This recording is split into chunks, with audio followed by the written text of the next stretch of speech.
New India समाचार, नए भारत का संकल्प, सबका साथ, सबका विकास, सबका विश्वास और सबका प्रयास। समाज में गरीब और कमजोर तबकों के लिए सरकार की चल रही कल्याणकारी योजनाओं और कार्यक्रमों से जुड़ी जानकारी पाएं। सरकार के इन कदमों के बारे में जानें और लाभ उठाएं। न्यू इंडिया समाचार, आकाशवाणी के साथ। ये आकाशवाणी है। प्रस्तुत है कार्यक्रम न्यू इंडिया समाचार।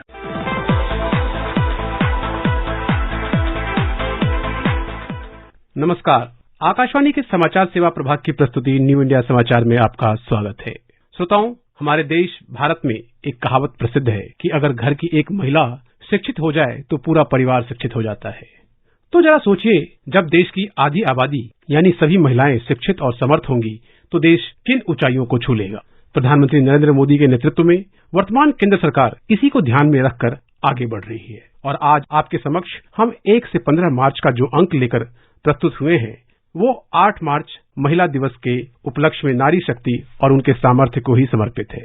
भारत जब अमृत काल के पहले वर्ष में है, ऐसे में इस दिवस का महत्व और भी बढ़ जाता है। अमृत काल के पहले अंतर्राष्ट्रीय महिला दिवस के अवसर पर नारी शक्ति के नेतृत्व में भारत और विश्व की प्रगति हमारी इस बार की आवरण कथा बनी है। बीते लगभग 9 वर्षों में केंद्र सरकार द्वारा जितनी भी कल्याणकारी योजनाएं शुरू की गई है, उनके केंद्र में महिलाओं का जीवन आसान बनाना, महिलाओं को रोजगार, स्वरोजगार के नए अवसर देना और महिला सशक्तिकरण रहा है। जब भारत विश्व की 5वीं बड़ी अर्थव्यवस्था बनकर $5 ट्रिलियन की अर्थव्यवस्था बनने की ओर अग्रसर है, तब इस विराट लक्ष्य को प्राप्त करने के लिए महिलाओं की और अधिक सक्रिय भूमिका सहायक सिद्ध होगी। वास्तव में अगर महिलाएं और अधिक शिक्षित, सक्षम होंगी तो विश्व समुदाय और अधिक प्रगतिशील और विकसित हो जाएगा, अनेक विसंगतियों से मुक्त हो जाएगा। दरअसल महिलाओं को जब भी समान अवसर मिला है, उन्होंने सिद्ध किया है कि वह हर क्षेत्र में पुरुषों के बराबर ही नहीं, उनसे बेहतर प्रदर्शन भी कर सकती हैं। विज्ञान, खेल, कला, राजनीतिक नेतृत्व, रक्षा, चिकित्सा और इंजीनियरिंग आदि सभी क्षेत्रों में महिलाओं ने कई कीर्तिमान स्थापित किए हैं। ऐसे में अमृत काल की ओर बढ़ते आत्मनिर्भर भारत में महिला शक्ति की भूमिका बेहद महत्वपूर्ण हो जाती है, क्योंकि महिला सशक्तिकरण के सामाजिक और आर्थिक दोनों पहलू हैं। आइए जानते हैं कि जब दुनिया अंतर्राष्ट्रीय महिला दिवस मना रही है, तो आजादी के स्वर्णिम वर्ष की ओर बढ़ते भारत में महिला शक्ति की आकांक्षाओं को कैसे मिल रही है नई उड़ान। अमृत काल का पहला बजट और संसद का बजट सत्र नारी सम्मान का एक ऐसा अवसर लेकर आया, जहां संसद के संयुक्त सदन को महिला राष्ट्रपति ने संबोधित किया। पूरे देश के लिए एक गौरव का पल बना, क्योंकि वर्तमान राष्ट्रपति का पहला उद्बोधन था। ऐसे में जनजातीय समुदाय से आने वाली देश की पहली महिला राष्ट्रपति संसद के संयुक्त सदन में अपना पहला संबोधन दे रही हो और एक महिला वित्त मंत्री 2047 के भारत का मार्गदर्शन करने वाला आम बजट पेश कर रही हो, तो अमृत काल में नारी शक्ति के महत्व को बखूबी महसूस किया जा सकता है। भारत के संसदीय इतिहास में ऐसा चित्र पहली बार ही देखने को मिला है, वह भी तब जब भारत ने अमृत काल के लिए नारी के नेतृत्व में विकास का संकल्प लिया है और उसे साकार करने का आधार स्तंभ बीते लगभग 9 वर्षों में तैयार भी कर दिया है। महिलाओं की सुरक्षा से लेकर उन्हें स्वावलंबी बनाने की दिशा में बीते 9 वर्षों में केंद्र सरकार ने कई महत्वपूर्ण कदम उठाए हैं, जिससे आधी आबादी को अपना हुनर दिखाने का सुरक्षित माहौल मिल रहा है। नए भारत की सोच महिला विकास तक सीमित नहीं है, बल्कि वह महिला के नेतृत्व में विकास की यात्रा पर निकल चुका है। भारत के संसदीय इतिहास के इस दुर्लभ संयोग पर प्रधानमंत्री नरेंद्र मोदी कहते हैं, बेटी का संपत्ति पर अधिकार हो, इसलिए हमने सरकार की तरफ से जो आवाज देते हैं उसमें बेटी के राइट को निश्चित किया, उसके नाम पर प्रॉपर्टी करने का काम किया। हमने महिला सशक्तिकरण के लिए हमारी माताओं बहनों को जो भी छोटी मोटी बचत कर ले, मुसीबत झेल करके बचत करना माताओं बहनों का स्वभाव होता है और वो घर में अनाज के डिब्बे में पैसे रख करके गुजारा करती है। उस मुसीबत में निकाल के हमने उसको जनधन के खाते दे बैंक में पैसा जमा करे, इसकी व्यवस्था करके इस बजट सत्र के लिए तो गर्व की बात है कि बजट सत्र का प्रारंभ महिला राष्ट्रपति के द्वारा होता है और बजट सत्र का विधिवत प्रारंभ महिला वित्त मंत्री के भाषण में होता है। देश में ऐसा संयोग पहले कभी नहीं आया जो आज आया है और हमारा तो प्रयास रहेगा कि ऐसे शुभ अवसर आगे भी देखने को मिले। ऐसे में अमृतकाल की शुरुआत के पहले अंतर्राष्ट्रीय महिला दिवस का महत्व बढ़ गया है, क्योंकि वही राष्ट्र समाज प्रगति कर सकता है जो महिलाओं का सम्मान करता हो। सेना हो या स्टार्टअप, ओलंपिक पैरालंपिक हो या शोध, न्यू इंडिया में आज देश की बेटियां हर क्षेत्र में अपना परचम फहरा रही हैं। 16 महिला टेक्नोलॉजी पार्क इनोवेशन और विज्ञान को सीखने के लिए महिलाओं को नए अवसर दे रही हैं। इस क्षेत्र में किरण स्कॉलरशिप महिला वैज्ञानिकों के लिए मददगार साबित हुई है। संसद में महिलाओं की भागीदारी का बढ़ना हो या ऐतिहासिक रूप से लिंगानुपात में पुरुषों के मुकाबले महिलाओं की संख्या का बढ़ना, यह बदलाव इस बात का संकेत है कि अमृतकाल का नया भारत कितना सामर्थ्यशाली होगा। इसी गणतंत्र दिवस की परेड में महिला शक्ति का अभूतपूर्व प्रदर्शन, सीआरपीएफ की महिला टुकड़ी का शामिल होना, विभिन्न राज्यों, सेनाओं सहित अन्य झांकियां महिला सशक्तिकरण को समर्पित थीं। नारी शक्ति का सम्मान नए भारत को दर्शाता है। साथ ही पद्म पुरस्कारों में समाज के लिए प्रेरणा बनी गुमनाम महिलाओं को सम्मानित करना अमृतकाल की सुखद अनुभूति कराता है। अमृतकाल के पहले आम बजट में महिला सम्मान बचत पत्र की पहल की गई है, जिसमें मार्च 2025 तक उनके लिए नई लघु बचत योजना लाई गई है। इस योजना में 7.5% की वार्षिक ब्याज दर पर 2 लाख रुपए 2 साल के लिए जमा किया जा सकेगा। महिला उत्थान में जहां पुरानी धारणाओं और पुरानी मान्यताओं का तोड़ना भी पड़ा, उससे भी सरकार पीछे नहीं हटी है। बेटी बचाओ बेटी पढ़ाओ अभियान द्वारा केंद्र सरकार के प्रयासों से समाज में जो चेतना आई, उससे बेटियों की संख्या में निरंतर वृद्धि हो रही है। दूरस्थ शिक्षा के क्षेत्र में महिलाएं पुरुषों से बहुत आगे हैं।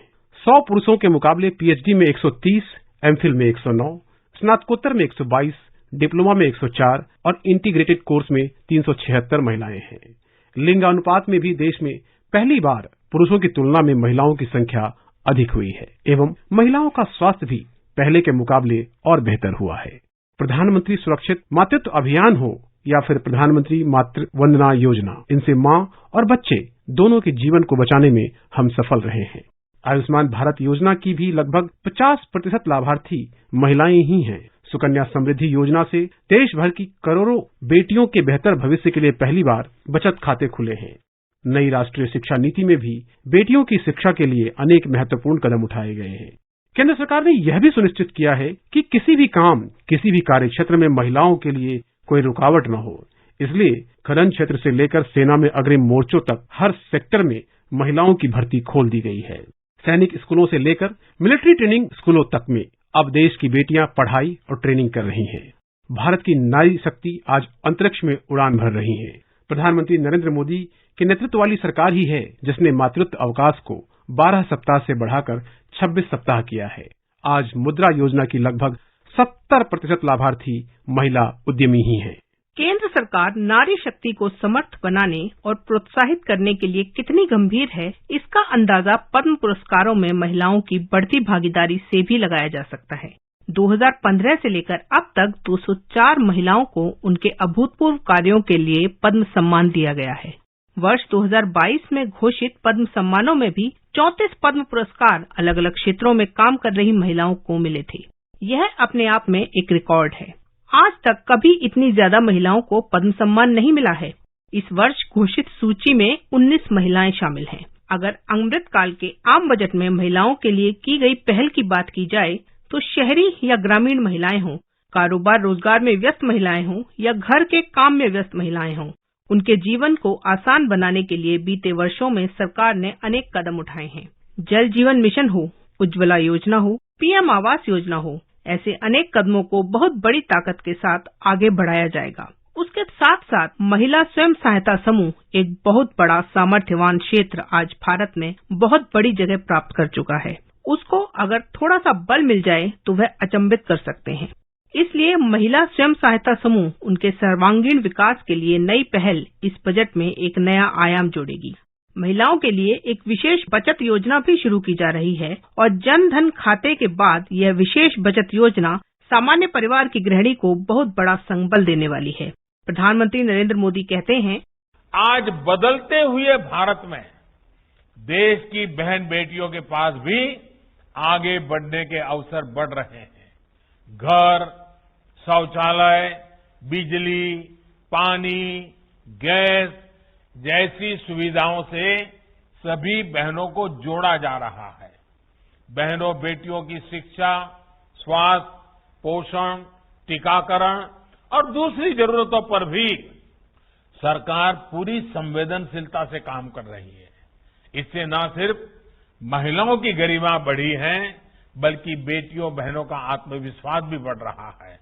ये आत्मविश्वास हम खेल के मैदान से लेकर साइंस, टेक्नोलॉजी और युद्ध के मैदान तक देख रहे हैं। ये आत्मनिर्भर भारत के लिए सुखद संकेत है। इस आत्मविश्वास, राष्ट्र निर्माण के इन प्रयासों को अब आपको अमृत महोत्सव भी जोड़ना है।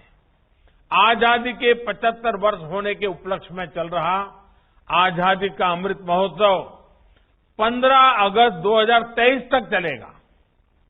8 करोड़ से अधिक बहनों बेटियों की सामूहिक शक्ति अमृत महोत्सव को नई ऊंचाई पर ले जाएगी। आप सभी विचार करें, क्या कोई न कोई सामाजिक काम आप हाथ में ले सकती हैं क्या, जिसमें सेवा भाव है? क्योंकि समाज जीवन में इसका बहुत बड़ा प्रभाव होता है। जैसे आप कुपोषण के कारण क्या बहनों को तकलीफ आती है, 12, 15, 16 साल की बेटियां अगर उनको कुपोषण है तो क्या तकलीफ होती है, पोषण के लिए कैसे जागरूक किया जा सके, क्या आप ये अभियान चला सकते हैं? आप अपने गांव में तय कर सकते हैं कि आजादी के 75 साल है, हम कम से कम एक साल में 75 घंटे, मैं ज्यादा नहीं कह रहा हूं, एक साल में 75 घंटे हम सभी जो सखी मंडल की बहनें हैं, कोई स्वच्छता का काम करेंगे गांव में, कोई जल संरक्षण का काम करेंगे, अपने गांव के कुएं, तालाब, इनकी मरम्मत, इनके उद्धार का अभियान भी चला सकते हैं, ताकि समाज के लिए भी समूह, ऐसा भी हो सकता है क्या? श्रोताओं, आज भारत विश्व की 5वीं सबसे बड़ी अर्थव्यवस्था है। भारत एक और बड़ी आर्थिक महाशक्ति के रूप में उभरे, उसके लिए यह अत्यंत महत्वपूर्ण है कि कार्यबल में और अधिक महिलाएं भागीदारी करें। हमारी आवरण कथा के माध्यम से नारी शक्ति के सामर्थ्य को बढ़ाने के लिए सरकार के और भी कई प्रयासों पर कल आपसे बात होगी। समय की बाध्यता को देखते हुए आज बातचीत को यहीं विराम देना होगा।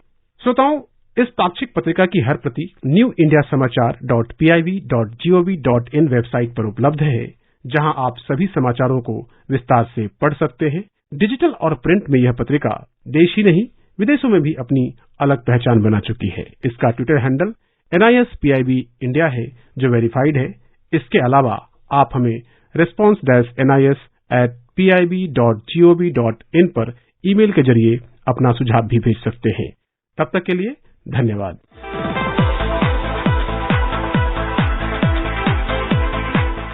अभी आप सुन रहे थे कार्यक्रम न्यू इंडिया समाचार, जिसे प्रस्तुत कर रहे थे संपादक संतोष कुमार और पत्रकार नलिनी शर्मा। ये कार्यक्रम आकाशवाणी के समाचार सेवा प्रभाग द्वारा प्रस्तुत किया गया। इसे आप हमारे mobile app news on AIR और YouTube channel news on AIR official पर भी सुन सकते हैं। ये कार्यक्रम फिर से सुनने के लिए लॉग ऑन करें हमारी वेबसाइट newsonair.nic.in।